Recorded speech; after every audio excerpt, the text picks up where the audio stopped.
This one?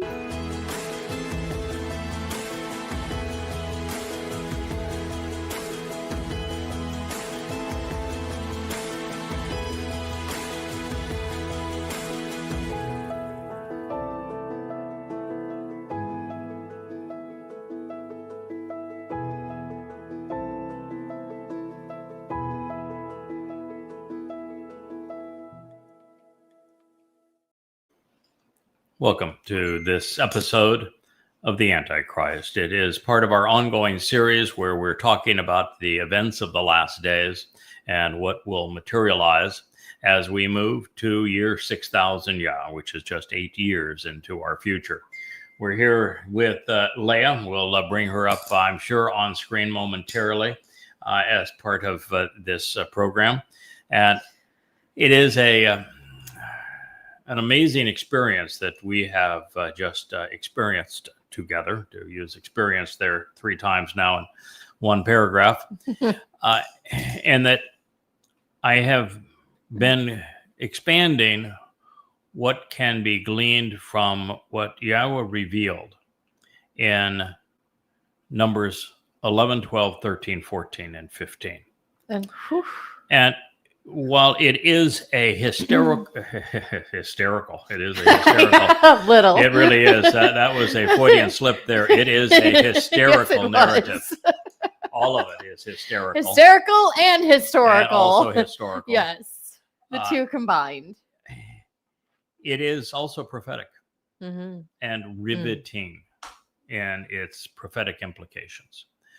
Both, in fact, all of it, with 11, which is the meltdown of the children of Israel and the subsequent rebellion. It's the Moshe's response to it, where Moshe just flat out gave up and blamed God. It's like, kill me now. Obnoxious These nature people are of impossible. Israel. So what it says is that Moshe himself said, no one can relate to these people. No one can lead these people. These people are obnoxious. They're impossible. And I want you to kill me because no one can do this job. I know how you feel. That's a pretty strong language. And Yahweh, by the way, didn't disagree with him. He actually concurred with him. And then he provided Moshe with the solution, which was a couple of guys. I got a guy or two. They would be Eldod, God's beloved, and Midod, the one who supports Dod. And we move from there to one of the most misunderstood prophecies, really, in the Torah. And it is the story of how Miriam went from being an insider, even considered a prophetess, for leading the women's chorus of the Song of the Sea. And she and Aaron decided to plot against their brother, Moshe, by attacking his wife. And then once they had crippled him in their view by denouncing his wife, they went about saying that we too speak for God, which is a totally correct presentation, really prophetic presentation of what we have endured quite recently with a mother goddess cult, demeaning my wife and then claiming to speak for God. And we studied God's response to that, which is to say, hell no, you don't. And it was really emphatic as to how God responds to those who claim to speak over and around and against those he has chosen to convey his testimony to his people. And one of the most prophetically important narratives ever uttered, particularly for our time. And we had thought that pretty much put the rebellious mother goddess cult that had risen in our midst to bed. And also taught us a great deal about the nature of those God's chooses to work through and how they're flawed, even Moshe, and how the job of leading Yisrael back to Yahweh and back to his son, Dod, back to the truth about what God is offering them and expects in return. What we have learned in those 2 chapters is that Israel is indeed impossible. The job that God has asked me to perform on behalf of his people has never been achieved because the people are that obnoxious. Jews, I'm sorry to tell you, you have a real problem with God. We always have. Yeah. And then we go into the 13th chapter, which over the last few weeks I have translated and commented on. And in the 13th chapter, we have the story of the spies. Mm-hmm. And what you find is that Moshe begins by saying some things again that he should never have said. Moshe is really having a tough time at this point. And he gives them a pep talk that has things in it that you just say, oh my God, he didn't say that, did he? And I can relate. and apparently, and they go and they do this thing and they come back and they are just out of their minds. They're lying. They're imagining things. They are denouncing God. They're spitting in his face. They're saying, we don't want this. We just as soon go back to Mitzrayim. And in fact, if our choice is to live with God in this place or die, we'd rather die. Mm-hmm.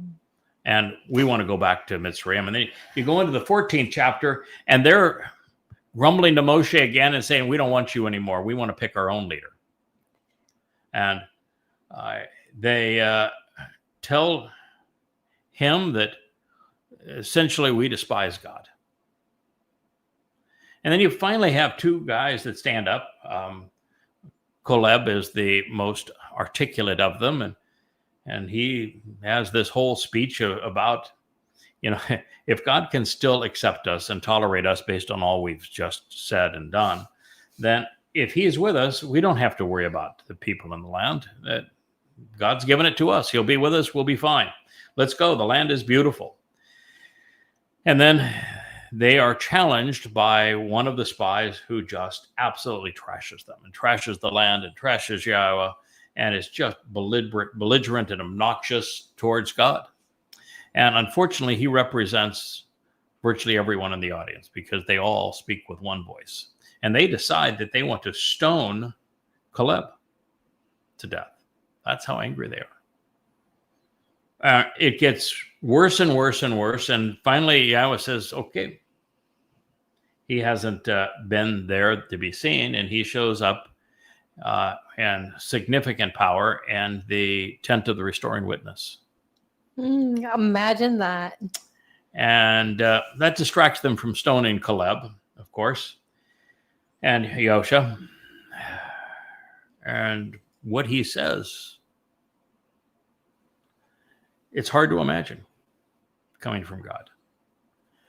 And we will go over it in great detail, but let me just give you a quick summation, which is that any Jew that says God is with us, any Jew that says we're being protected by Hashem, no, that we're going to pray to Hashem and it'll be just fine. Well, I'm sorry. Your God despises you. Well, that's fair because they do too. Yeah, his perspective is that you have disrespected him, despised him that first. you actually abhor him, that you've chosen to replace him. All and he true. thinks that based upon what he has done for you, that is so obnoxious that he wants no part of you. And he says, as far as I'm concerned, you're as good as dead. You're disowned. I want nothing to do with you. I'm out of here. Our relationship is over. So you need to know that's the story of God's relationship with Israel. It was over. She sounds like a horrible woman. Then God comes up with a plan. The first time with Moshe and the couple chapters prior to this, he said, don't worry, Moshe, I got a couple of guys. We're going to get this resolved. Well, in this case, he says, I got a guy.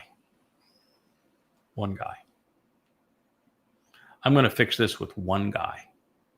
And unlike all of the detailed analysis of how each one of you came out from one of the tribes of Israel, my guy's not a Jew. My guy's a goy. I'm going to make one goy greater than all of you. I'm going to accomplish more with one goy than I could with a lot of you. And with that one goy, I'm going to bring a multitude of you back. That's what it says. It is a gut-wrenching discussion. One of the most powerful I've ever been part of as I translate it. And I still have to finish the 14th chapter because the 15th chapter is astounding because God will get into more detail as to how he's going to reconcile his relationship with these people that he has given up on through the lamb, through the bull, through the goat. And then he condemns that man who is out uprooting his trees. And we will speak at length as to what those trees represent and why that man had to die. Solving the most difficult passage there is in the entirety of the Torah in the process. It is amazing what God is revealing to us at this time on behalf of his people. I shared something with you not too long ago, within the last week, that I want to repeat. I've been doing this for 24 years, virtually every waking hour. I do it anywhere from 10 to 15 or 16 hours a day. I do it 6 days and 7 days a week, typically 7. And I will tell you that in the last few months, particularly in the last 6 months, I have learned more than I did in the previous 2 years. And in those 2 years, I learned more than I had in the previous 22 years. There's just something about building a foundation of knowledge and of understanding, and how once you have it, you're able to read the words that God has communicated, and they all just come to life. Every nuance falls into place. Every picture, every shade, every stroke of every letter begins to resonate, and you know exactly what God is conveying. And this is the story. You can only do that if you treat Numbers. You can only do that if you treat the Torah ethically. Yeah, you have to treat the Torah literally as a living entity. That it is your teacher, and that it is not a book to write over in the sense of the Talmud, or twist, or pervert, or to think that you can outwit God. I'm going to tell you that God, all the way through this process, not a bright idea, was unbelievably brilliant as he dealt with these malcontents. Yeah, you can't outwit God, but it's for damn sure you can learn from him. And he has a wicked sense of humor. Oh, and a sense of irony as well. Oh, it's amazing. You know, and here I was, just good fun, you know, mocking myself for God referring to me as the Palmoni, and having a good laugh at it, you know, and saying, "Yep, now I'm the little Palmoni." Say, thanks God, that was really fun. You're mocking me for telling you that I think I can out-design the platypus. I knew you'd get me in the end. Can't compete against God. And so here I am having fun with being sort of mocked in a fun way with the Palmoni reference. And God comes up with this one in Numbers 14 that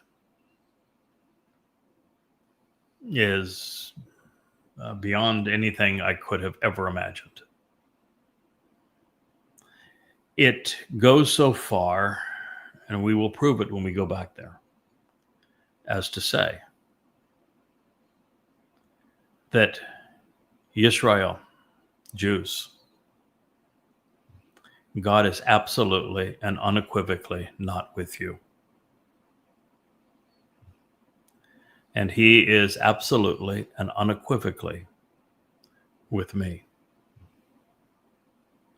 And if you want to be part of us and be reacquainted with Yahowah, You need to listen to what Yahweh has to say through me. And then you will be part of that magnificent assembly that will be gathered together on Yom Kippurim as part of the celebration of Teruah prior to it, so that we can all dance together again during Sukkah. This is your opportunity.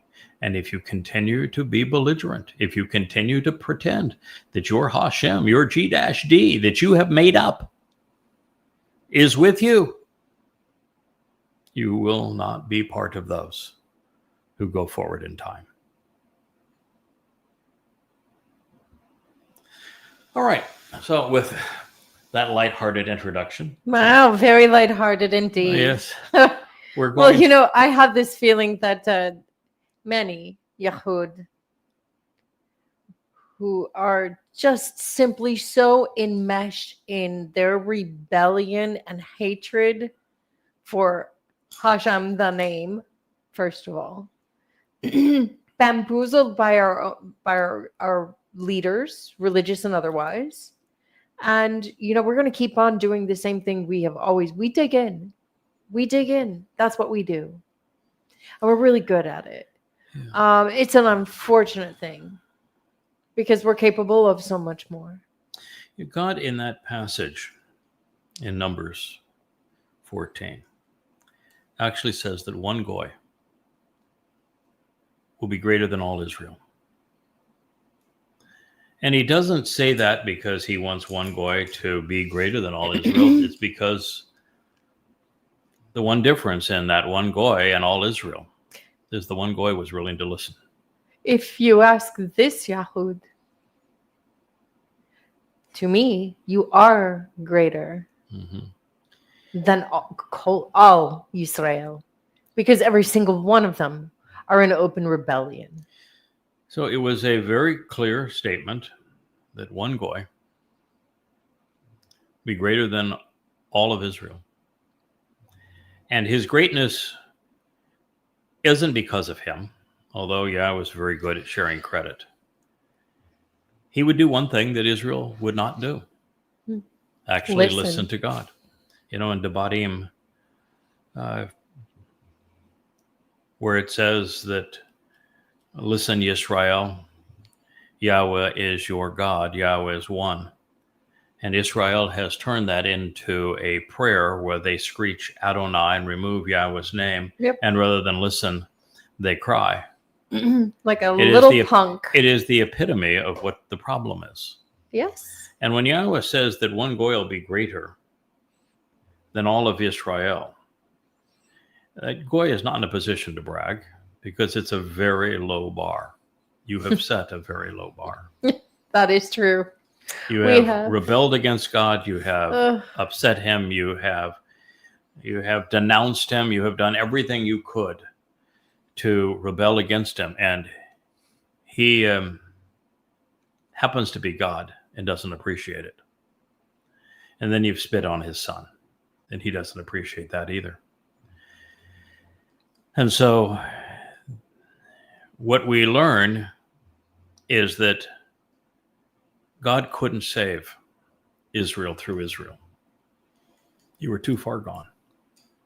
Too dangerous. Too belligerent, too hard-headed, too stubborn, too obnoxious, too full of yourselves, too Talmudic.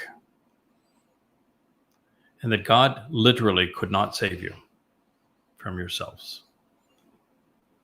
And that the only opportunity for you, Israel, was for God to partner with a goy, with somebody outside the tribe, not because that goy was special, other than he was unique among men, and that when Yahweh called, he said yes. When Yahweh asked, he agreed. When Yahweh then requested more, he said, let's go. And he's been there every step of the way.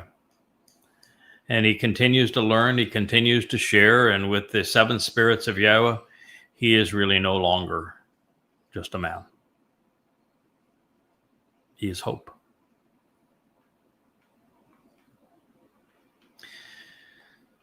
So in spite of God's animosity towards the children of Israel, in spite of the fact that the final chapter has already been written and all of the plans of those who are religious and political have been foiled, these very thoughts are reverberating in the minds of the religious and of the political, especially the leaders the world over. And that makes this prophetic also of Muslims. We read in the 83rd Mizmor of Dod, speaking specifically of our time. He spoke specifically of the treaty that's going to dissect Israel in the previous statement. He said specifically that there will be those screams, Palestine will be free, that Israel will exist no more. Dod was a prophet. He knew what he was talking about. And now he says, those are the ones who said, we want to steal. We want to have control over. We want to take possession for ourselves of that which is associated with the pasture and abode of God. Psalm 83:12. Now, Muslims in particular have branded Israel as their own with the Dome of the Rock and with Al-Aqsa Mosque. They even claim to be a chosen people. Mm-hmm. Before and after, they have systematically terrorized the chosen people. And after the next year, Trump will have taken the land by promoting the two-state solution, which narrows Israel at the waist, also assuming that America has the right to assert its control over God's home and do with it as he pleases. This is the very thing that will elevate Donald Trump, as he is possessed by Satan himself, into the status where he claims to be a god. Because if he can take God's land, if he can impose himself as the supreme leader of Israel, which he will do, then he can claim to be God, which he will. Plotting among his cohorts and using the United Nations, he seeks to impose his authority over all Israel. And he continues to issue resolutions that are more resolutions against the Jewish state than all other nations combined. Now, all of this brings us to the word associations and visual picture that was shared between Mizmor 83 and Yahowah 17 and 18, making these connections essential for our understanding of the events which will play out during the time of troubles. This reads, my God, Dod is speaking to his father, I want you to initiate the process such that they become like dung, like a rolling ball of idolatrous feces, spinning like a tumbleweed in a whirlwind. Gagal. Gagal is a dead and dried calyx of thistle. A whirling chariot wheel is part of a weapon of war or a troop transport spinning out of control. It is from the root galal, which means dung. Gilul, religious idols. Goleleth, skull. Gula, a basin, vessel, or bowl. And Galil, circuitous. Galah, to expose, reveal, and remove. And Galal, to roll away. Like the puny dead sticks and stubble that are bound together in the approaching presence of the Spirit, of the Ruach. Song with lyric, Psalm 83:13. Now, this word picture is especially vivid. And it is so similar to the one drawn in Yahowah 17 that we'd be wise to see them covering the same swath of history. And since that is the case, the scene has been Well, considerably clearer, with new insights revealing the identity, the characteristics, and the motives of the perpetrators at this time that are haunting Israel. Now, I personally am seldom cautious, but this is one of those times. There is an aspect of an association with Galal, the rolling ball of idolatrous dung, that is spinning in a whirlwind, which is heartbreaking. And this was something you pointed out, Leo, that there are thousands of unglazed gula, pottery vessels, inscribed with both Hebrew and Aramaic, that have been found in Mesopotamia, dating to the time of the Babylonian Talmud and the time that Islam was born. These incantation bowls are covered with chants, combining magic spells and prophetic statements, divine names, and dead spirits.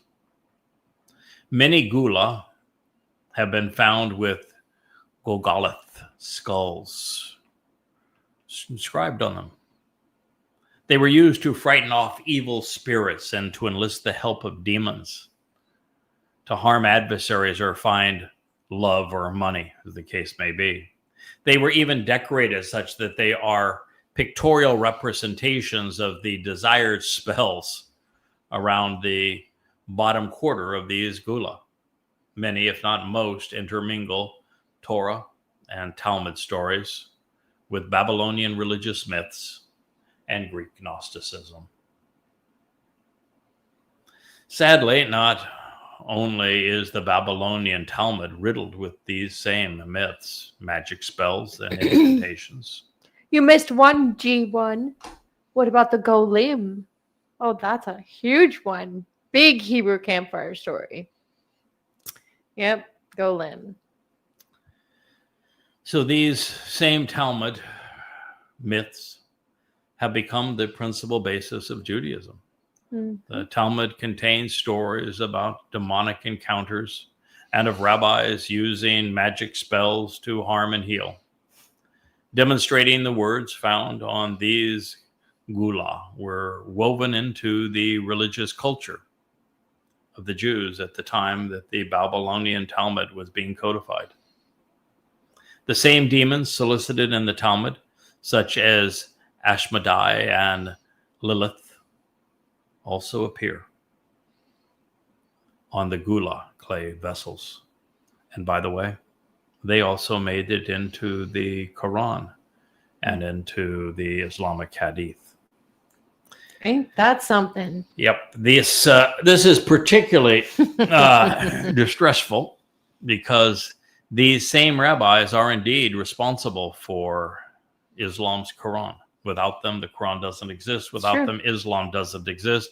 And therefore, Islamic terrorism directed at Israel only exists today because rabbis sold Muhammad their Talmud stories. Had they not done so, and had Muhammad not twisted them and attributed them to Allah, Islam would not have been perceived as a religion today. Muhammad would have been nothing but an impoverished version of Genghis Khan. Also damning, just as a self-acclaimed rabbi, Shaul, Paul authored the pivotal books of the Christian New Testament. And just as rabbis played the leading role in helping Muhammad create his Quran, the rabbis are the ones who created the Talmud and wrote these magic spells also for the Zoroastrians. Mm-hmm. And by intermixing their various religious beliefs, there is even one such bowl in which the rabbis spoke of the power of the cross that included a reference to the pagan concept of the Trinity.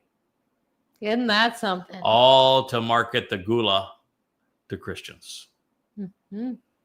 The sad truth is that Judaism is as steeped in pagan, Babylonian religious lore and Greek Gnosticism as is the Christian New Testament. Sure is. Even the phylacteries are pagan. Though David, who I am convinced is the author of this Mizmor, this psalm, knew better. He wanted no part of religion or of the religious. He wrote, "Just as fire purges and removes the wooden thickets, and as flames set ablaze the hills, so in this manner pursue them with your tempest, and with your strong and fulfilling wind that brings this to a righteous conclusion, bewilder and dismay them." Psalm 83, 14 and 15. This is an example of you don't know until you know. That's right. You'd read these words, oh, this is all just symbolic, and Dode is waxing poetic. No, he's not. No way. He's actually describing an event in future history. Yes. You see, there's going to be 2 purging fires on the day of Teruah, Yom Teruah, in year 6000 Yah, September 24th of 2033. One of those fires, both of which, by the way, are set by Yahweh, is going to rid the world of the religious and political, the patriotic and the conspiratorial, and it's going to incinerate them. It's going to remove them. Right? Throughout the wooded thickets. They're going to set the hills ablaze. Mm-hmm. Kind of like dung. It's going to pursue them to the ends of the earth. That will be it for religion. That will be it for politics. That will be it for militarism and conspiracy. They will all be gone. Go away. All gone. And God, at the same time, because remember the dung and the whirlwind, he's going to turn those people into fertilizer so that the land can be restored to the conditions found in Eden. Fertilizer is very good for growing stuff. It is. Yeah. So this is precisely what's going to happen. Now, there's another fire at this time, also ignited by Yahweh, with Eliah doing the role of master of ceremonies. And it is the fire that is set beneath the carcass of the Adamah Parah. That's right. This bloody red bull who is productive. And that one will purge and wash clean, because there'll be a torrent of water released by Yahweh under the Temple Mount beneath the Adamah Parah, is going to purge and cleanse the adulterous woman that is Israel, so that she can be betrothed to her returning king, who is David, who is returning in 10 days. This is the most spectacular event in human history that we are describing here. Leah is convinced that it is the great day of Yahweh. Yep. Well, I am still of the contention that the great day of Yahweh is when he returns with Dode, and he is in a position to marry his son to Israel. I think it's when everybody comes back to the land, and they Teruah. are able to make come back on Teruah. That is correct. And he gets to hear the great oratory of Eliah, who he dearly loves on Teruah. And he gets his second son to offer his corporeal body to fulfill a Moed Mikra. Yeah, this is the family Teruah. reunion. He rids the before world the of all reunion. of the adversaries and all of the religious who have annoyed him up to this point on Teruah. All gone. He terraforms the earth back into the conditions of the Garden of Eden. Yeah. On Teruah. He purges his people so that they can be reconciled in their relationship with him. On Teruah. It's a pretty good day. It is an awesome day. It's an awesome day. Awesome. So, it's a big deal. It's a very big deal. Yeah, it is a very big deal. And Yahweh can call me a girly cow if he wants to, just for the opportunity to participate in this day. So that is what we are speaking of here. And God is saying, or Dode is saying of God, that your strong and fulfilling wind will bring this to a rightful conclusion. This is the conclusion. This is 10 days before he returns. And the conclusion is us entering Sukkah after he returns with his beloved son, Dode, on Kippurim. These 15 days, this is... home stretch. Wow. This is just, that's the greatest show of earth. These 15 days are exceedingly special. And you'd have to be out of your ever-loving mind to continue to give homage to a Hashem and a G-D and pretend that the rabbis know what they're talking about, that they're somehow esteemed or smart, or that you continue to be a Christian or continue to be a Muslim, continue to speak out against Israel. You've got to be out of your ever-loving mind to be a Marxist when you could participate in all of this. You could be there. You could share this extraordinary time. And the reward is that you get to live with God, camping out with him on the earth, restored to the conditions of Eden for 1,000 years. And that's just the beginning. That's just the hello. You had me at hello. That's just the hello. After that, it's an eternity in the 7 dimensions of the universe. Well, 6 of the universe. And I think you have to want to be there, darling. Well, of course you have to want to be there. And you got to have the want to even be in a position to be there, because you've got to know who Yahweh is. You've got to learn who he is, what he's offering, what he expects in return, what's going to happen over these next years. We've done probably 1,000 hours now of these blogs. Yeah.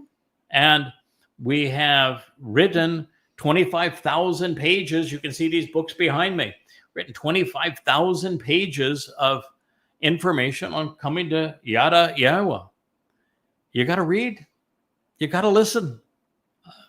Even that, but even that there's some that do, you have to treat the text ethically and not go and do your own thing. That's something you know a lot about. So if you plan to do your own thing, don't bother. I made a comment in the chapter that I'm writing now for Coming Home 4, that at this point, the only way back to Yahweh is through Yahweh. And that sounds a bit much, doesn't it? Until you realize that there isn't enough time left to do what I've done for you. There isn't enough time to go back to the oldest manuscripts of the Torah from the Dead Seas and to scrub the text. Worse than that, there's statistical probability that points to one person and one person only. Sorry. Yeah, but you can't go back and scrub the text of the diacritical markings and the religious influence of the rabbis. You wouldn't have enough barely time. have enough time to scrub your mind of the influence of Judaism religion. Or Christianity or Islam, and to take God seriously. And then to tie all of the necessary statements together so that you have a translation that's accurate and complete and explained for you with all of the necessary insights provided so that you can capitalize upon it, so that you understand the relationship between Yahweh and his beloved son Dod, and the covenant and the invitations to meet with God. It's just not possible now. You don't have enough time to get a product like these written. I mean, this is one of 35 books.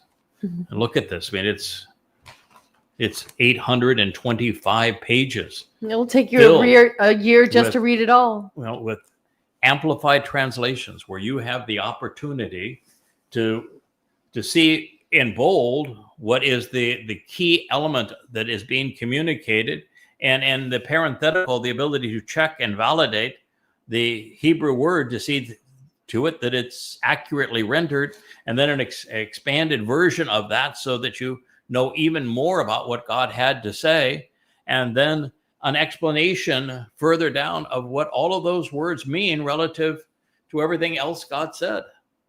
And this volume is just on the 2 harvests. This is just on Shabuah and Teruah, 2 of 7 invitations to meet with God. And that's just one aspect of our relationship with God, are these Moed Mikre, which the rabbis have so screwed up that you have to completely purge your mind.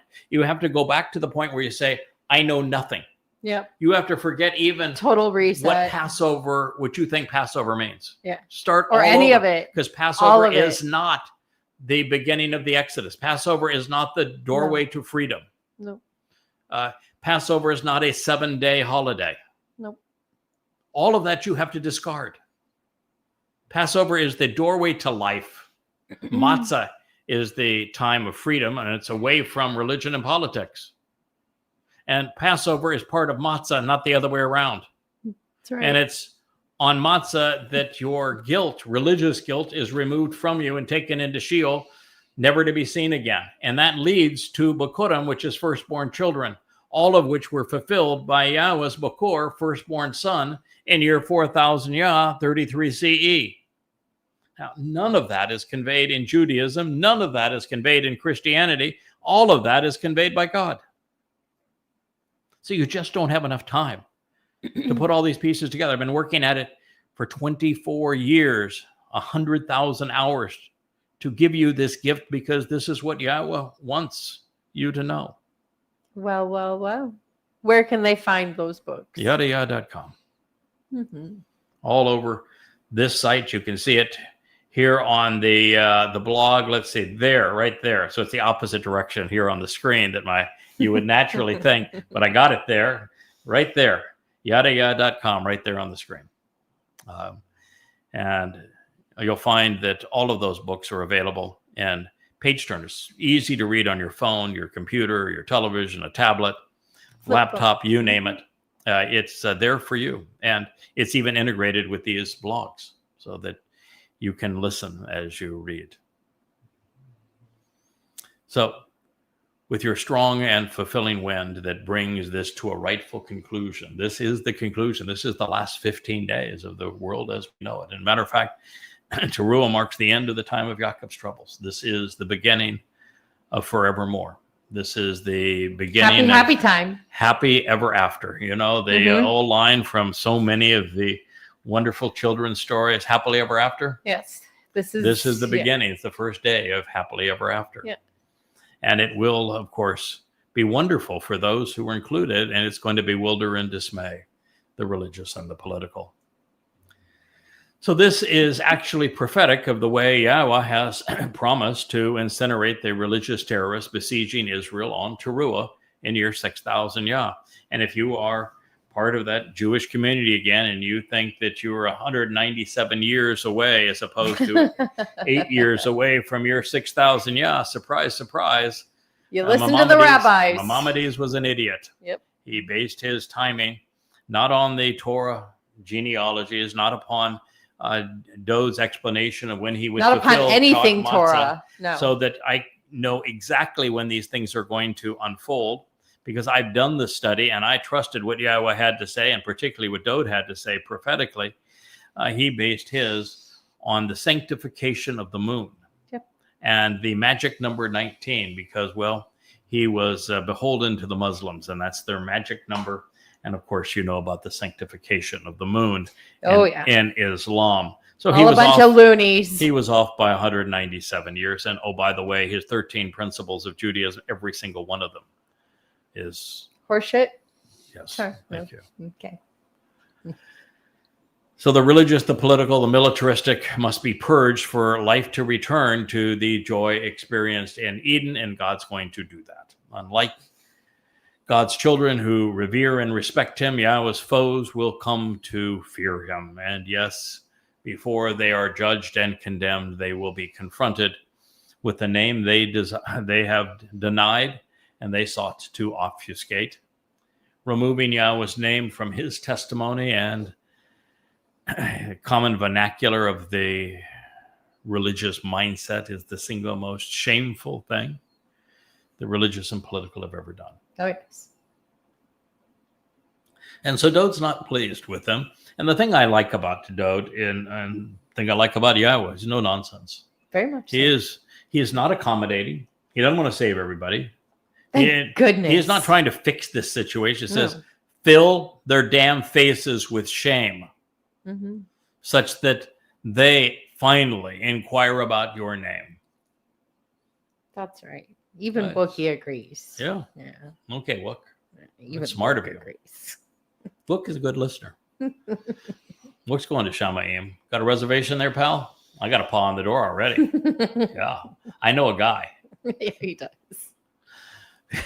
Before it is all over, the religious and political will be acquainted with Yahweh's name. It'll be too late for their benefit, but it's important that they know who they were conspiring against and who is responsible for their ensuing fate. There are so many pictures now on social media of particularly of the Muslims who abducted and raped and tortured Jewish boys and girls and hauled them back into Islamic Gaza on 10/7 of 23, celebrating the carnage and their savagery and sadistic behavior. And then when the IDF eliminates those who perpetrated them, they said, it's recompense, and they said, that this is justice. And I always respond and say, no. Killing them is not justice. Killing them is not recompense. No. Those who perpetrated such grievous harm, raping, torturing, abducting children, babies, mothers, gouging fetuses out of mothers and holding them up while the mother is still alive, cutting them to pieces. They will be tormented sevenfold for what they did before they're sent to hell. So they should be humiliated, Dode writes. They should be ashamed. They should be embarrassed. They should be mortified, feeling horribly guilty. And they should be so nervous that they tremble in fear for all remaining time, forevermore. I think they're pretty emboldened at the moment, but... So let them be anxious and confused. Let them be disgraced and ashamed, and then lose their whereabouts, causing them to vanish while allowing them to waste away. Those who have spoken ill of Israel, Marxists today, of which you have a huge percentage of the youth today. Oh, yeah. Muslims, 2 billion of them, who are resolutely not just anti-Semitic, but given the opportunity would kill and torture Jews. I'm sure. The political leaders of the world, the Christian church and Christians who wrote that Jews killed their Jesus and have demonized them and have dehumanized them and have tortured them and subjugated them. Dode's view, as is God's, is that there will be a terrible price that they will pay for what they have done. They're going to waste away. They will have squandered their lives. And they're going to live forevermore in shame. Life in Sheol will be more about being humiliated and ashamed, embarrassed, and even mortified than anything else. There is no torture, just constant humiliation. And it is about discovering that one has been wrong and has chosen poorly. Even as those incarcerated dig for something meaningful, they will remain anxious and confused forever. In his psalm, Dode wrote, and then let them know that you, whose name is Yahowah, are Almighty God over all of the earth.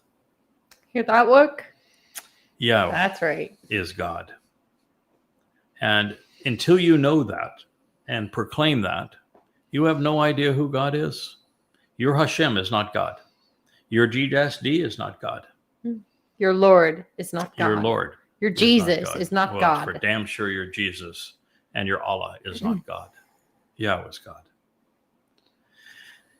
With the Lord of the earth incarcerated on Teruah, and with those who did Satan's bidding destined to a similar fate, Dode wants the religious to know that God has a name. You see, Dode's purpose is very similar to my own. I have two, he had two. His was to credit Yahweh with everything worthwhile, and then to serve his people by fulfilling Pesach, Matzah, and Bokodim. Yeah. My goal is to reacquaint Yisrael and the world with Yahweh's name and reacquaint them with the realization that Dode is their Savior, the Messiah, the Son of God, their King, who fulfilled Pesach, Matzah, and Bokodim. Now, I will have the opportunity to go one step further and make a sacrifice on behalf of Yisrael on Teruah and to be part of that tremendous performance that's going to be coordinated between Elia and Yahowah on that day. Oh, a goat, a ram, and a bull. Yeah, Yeah. indeed.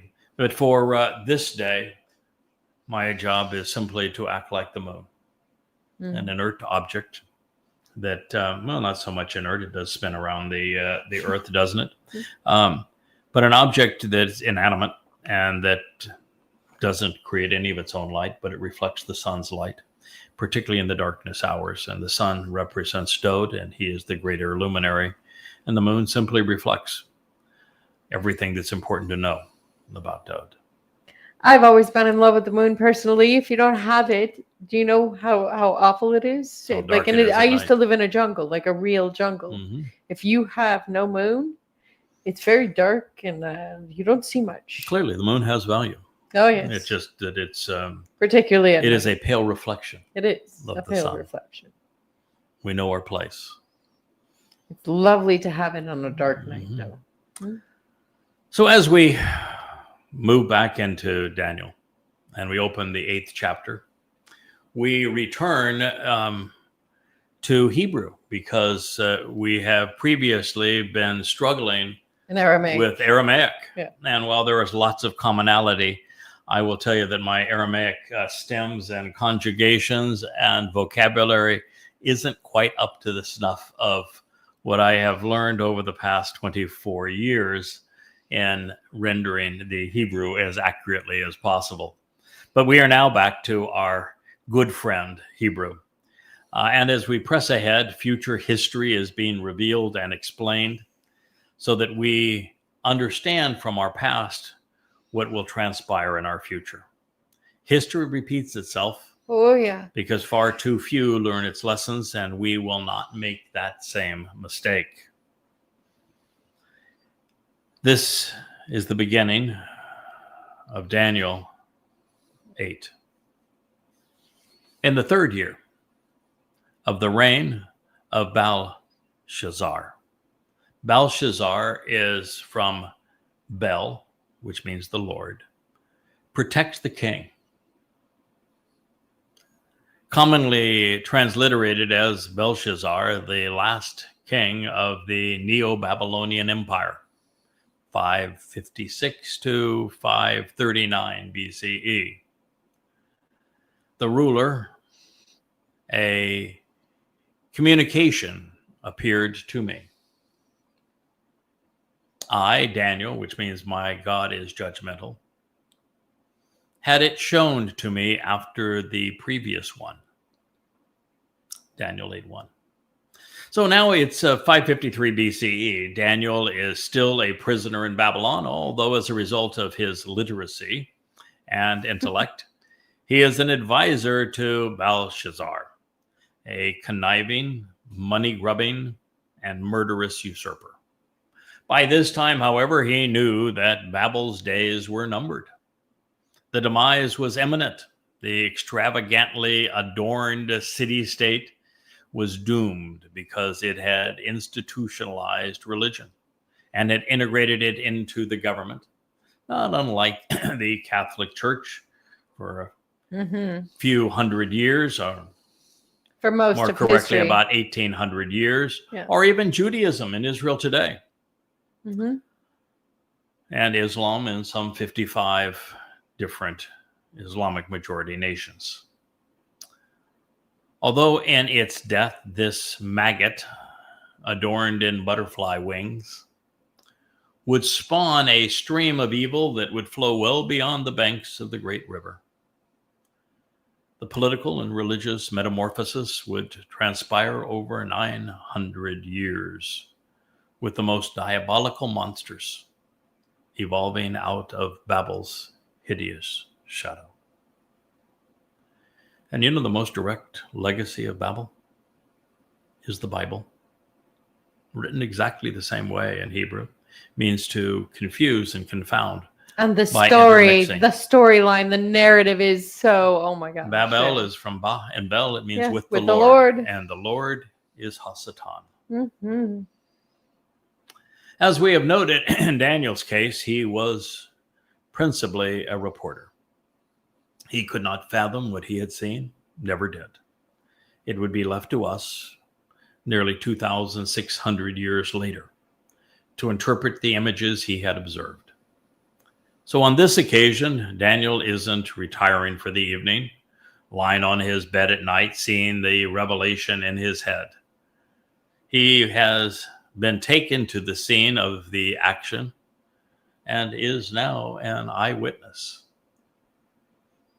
And while I was viewing the revelation, it came to exist as I was looking that I was in a citadel in Shushan.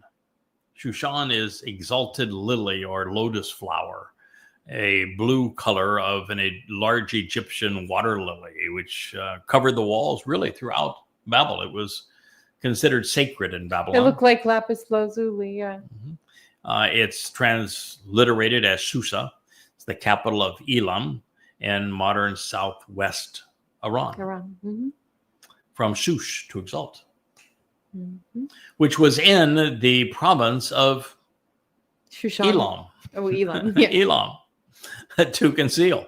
Set between the Zagros Mountains and the Persian Gulf in modern Iran, running parallel to the Gulf, the Tigris River, and the Iraqi border, within the adjacency of the Strait of Hormuz to the northeast of at the mouth of the Euphrates.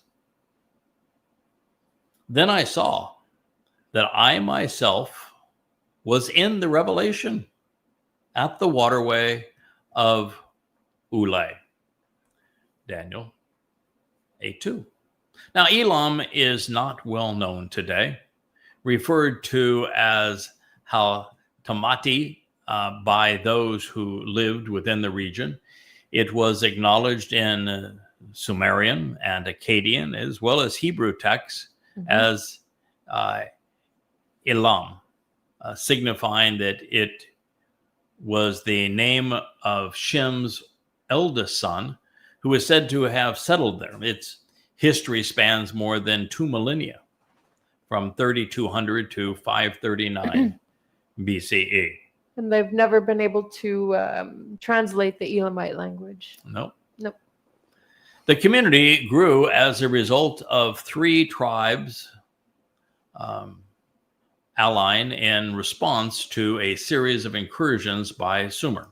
Sumer was what we call First Babylon, the civilization which developed around at the time, at the mouth of the Euphrates River. This is where Abraham and Sarah emerged on their way to the promised land. It's what the place that they left, which made them approachable by God.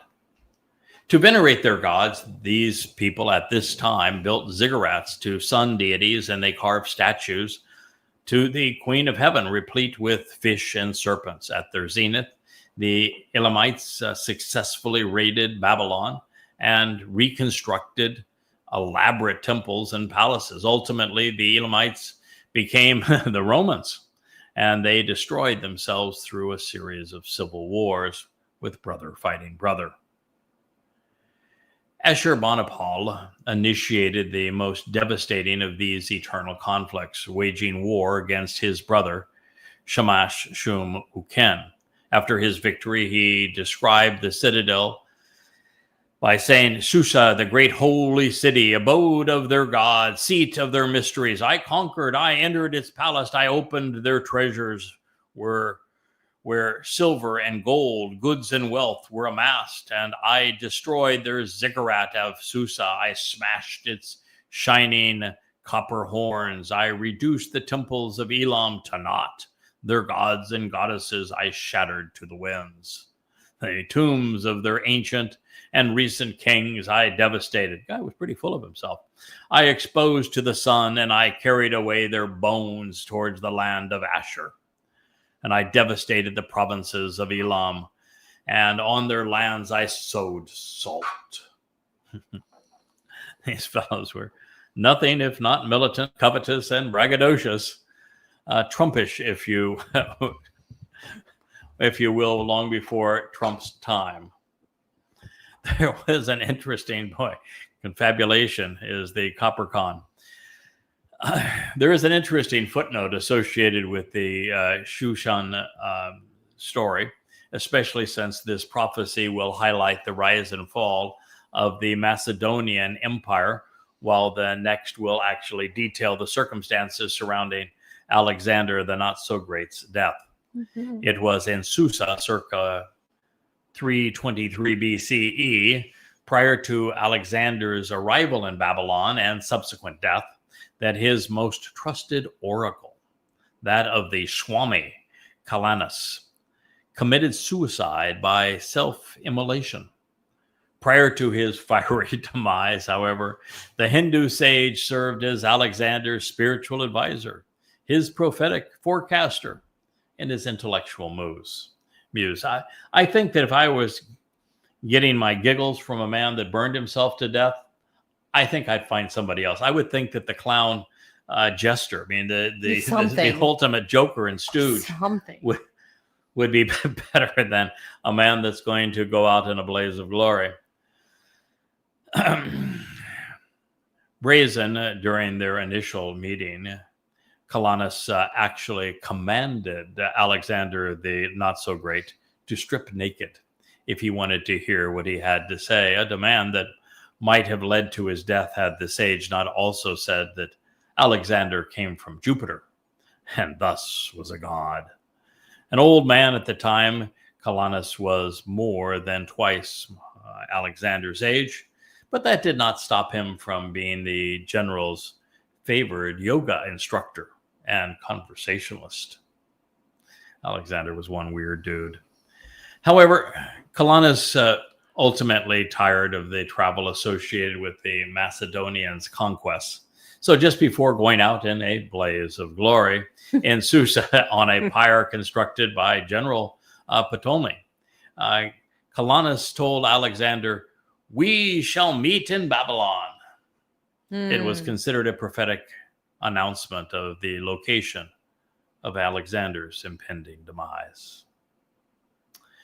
Continuing with the vision Daniel was witnessing in this place, it is helpful to know that it will soon reveal that this ram represents the Medians because they became Persians following their conquest of Babylonia. Then I lifted up my eyes, and I was observant, and behold, a large ram, a powerful leader, a formative ruler, an important governor, someone who shepherds a substantial flock from Mael, male lamb, upright pillar, doorpost, and leader, and Ul, contemptuous, prominent, and wealthy. This is now corrected from 4Q Dan of the Dead Sea Scrolls. One standing out in front of the stream. And upon him were two horns, and the horns were high, they were mighty, and they were conceited. But the one was more exalting and more power-craving than the other, and the more arrogant and domineering one ascended, the former at the end. Daniel 8:3. Well, this is a depiction of Media Persia and how working together they throttled Assyria before conquering Babylonia. But the Median kingdom was but a candle in the wind compared to Persia under Cyrus the Great. The famed Persian would go on to profoundly influence the known world. Fitting with the prophecy, few characters have been as arrogant or domineering as Cyrus. He would say of himself, "I am Cyrus, king of the world." Nose in the heavens, he claimed, "I took up my lordly abode in the royal palace amidst rejoicing and happiness. Murdoch, the great lord, established his fate for me, a magnanimous heart of one who loves Babylon." I'm sure Murdoch was quite involved.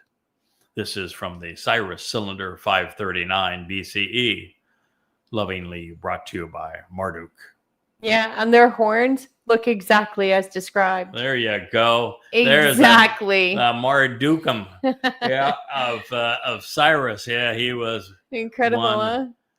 malevolent narcissist and covert psychopath. He would have been the bull totems. Yeah. Mm-hmm. He was a much more accomplished version of the arrogant Trumpster. Yes. The Persian military was particularly effective, especially adept at being horsemen, swordsmen, and archers, justifying the use of naga, piercing and goring, in this next statement. Even the depiction of Cyrus as an AL ram seems appropriate because he was a powerful leader, a man who viewed himself as a shepherd both of his people and Yehudim. Compared to most, he was reasonably upright. He was prominent, he was wealthy, and he served to open the door to Israel's return. Also accurate, Cyrus would stretch the borders of the Persian Empire in every direction except toward the east. He expanded southward to the Arabian Sea and Persian Gulf and northward toward the Scythians and to the Caucasus, even encircling the Black Sea. The western edge of his empire included Egypt, much of Libya, and the southern edge of the Mediterranean. He would rule over Turkey and most of Macedonia and the northern rim of the Great Sea. So this will be our last passage to unpack in this particular program, and we'll return to this testimony in our next episode. I saw, accordingly, the ram attacking by goring westward, northward, and also to the south. And there was not any beast that could withstand his presence. None were spared from his influence. So he acted as he pleased, and he was exalted and became great. Daniel, my God's judgmental, Daniel 8:4.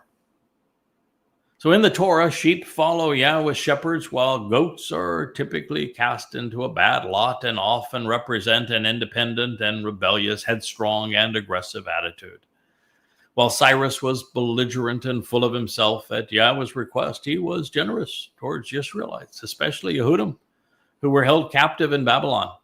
Of them, he would continue to record on the Cyrus cylinder, "I have given leave to as many of the Yehudim that dwell in my country as please to return to their own country and to rebuild their city and to build their temple of God at Jerusalem on the same place where it was before. I have also sent my treasurer Mithridates and Zorobabel, the governor of the Yehudim, that they may lay the foundations of that temple. I require also that the expenses for these things may be given out of my revenues. Moreover, I have also sent the vessels which the king Nebuchadnezzar pillaged out of the temple, and I have given them to Mithridates, the treasurer, and to Zorobabel, the governor of the Jews, so that they may have them carried to Jerusalem and may restore their temple of God." End quote. It's quite a statement, isn't it, from a historical document, and realizing that there are those who say that Jews don't have any claim to the land. Well, this was written in Babylon by the most famous of kings. Mm-hmm. But you don't get any more famous than Cyrus. And he's talking about the Jewish and Israelite claim to Jerusalem and to the land and to sending them back to build the temple on the Temple Mount. Pretty extraordinary, right? Perhaps the ignorant and irrational Marxists who in forums such as the United Nations are wont to deny any association between Jews and Judea or their Temple Mount, ceding it to the Muslims who would not even exist for another 1,200 years. Nope. Should consider Cyrus's history of this place. I assume, But they don't. I would assume they can read. Barely. In spite of this rather of his rather glaring issues. It's now obvious why Yahweh anointed Cyrus such that this Gentile would serve as a means to liberate God's people and fund the rebuilding of Yahweh's house. And it, as we know, as it turned out, unlike most Jews, Cyrus listened to Yahweh and did as God had requested. There are similar examples among the chosen people, although they are few and they are far between. So thank you. We've enjoyed this hour with you, had some surprises along the way that we got to share. Look forward to being with you again tomorrow. Thank you, Leah and Wookie, for having participated in this show. Asher is laying at my feet. We have the keeper of the cables over in his office doing his thing. Maybe he'll show us a happy smile. There he is, the handsome Rich doing his thing and making all of this work for us. So thank you again for being part of the Yahowah blog. Good night. Shalom.